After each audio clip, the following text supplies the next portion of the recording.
তোমার সব ওয়াল সহ পুরো ঘর।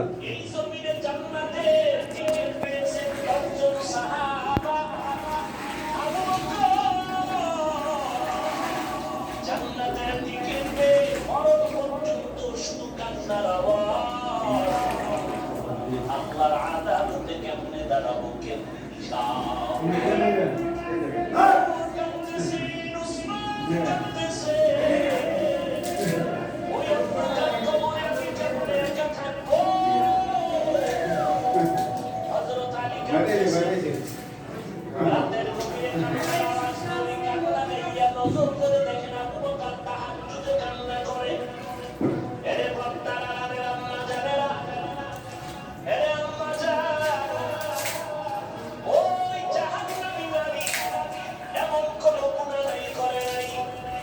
রাস্তা দিয়ে চলতেছে, হঠাৎ করে নজর করে দেখে রাস্তার কিনারায় একটা কুকুর পানির পিপাসায় জিহ্বা বের করে কাঁদতেছে।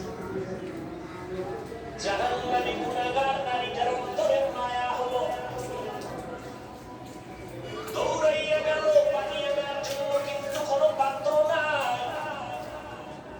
ওই গুনাহগার নারীটার পায়ে ছিল চামড়ার মোজা, মোজাটা খুলে পানি নিচে হাতের নাগালে পায় না, মাথায় ছিল করোনা লাগানো। করোনার মাথা মোজার সাথে কিরা লাগাইয়া এরপরে থেকে পানি খাইয়া পান করাইয়া দিল। সাথে সাথে গাইবি আওয়াজ, মদিনার নবী বলেন, ও সাহাবায়ে কেরাম শুনো, এত বড় গুনাহগার বান্দীটা শুধু কুকুরকে পানি পান করাইল আল্লাহর মহব্বতের জন্য। পানিটা পান করানোর সাথে সাথে গাইবি আওয়াজ, ও জাহান্নামী গুনাহগার, তোর জীবনের সব গুনাহ মাফ করে দেওয়া হলো। আজ আমার সমাজে হাজারো মুসলমান নামাজ কায়েম করে, নামাজ পড়ে, অথচ গুনাহ ছাড়ে না। নামাজ পড়ে সুদ খায়, নামাজ পড়ে ঘুষ খায়, নামাজ পড়ে বেপরদায় চলে, আছে না নাই?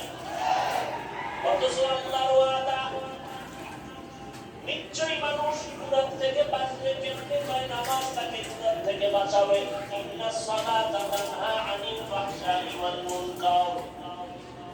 কোনো সন্দেহ নাই, সমস্ত পাপের থেকে বাঁচাইয়া রাখার একমাত্র মাধ্যম হলো নামাজ। প্রশ্ন বড় জটিল, মুসলমানের বেঈমানের ভেতরে ব্যবধান হলো নামাজ। মদিনার নবী বলেন, বাইনাল আবদি ওয়া বাইনাল কুফরি তারকুস সালাহ। মদিনার বেঈমানের মধ্যে ব্যবধান হলো নামাজ। বেঈমানেরা নামাজ পড়ে না, মুমিনেরা নামাজ ছাড়ে না।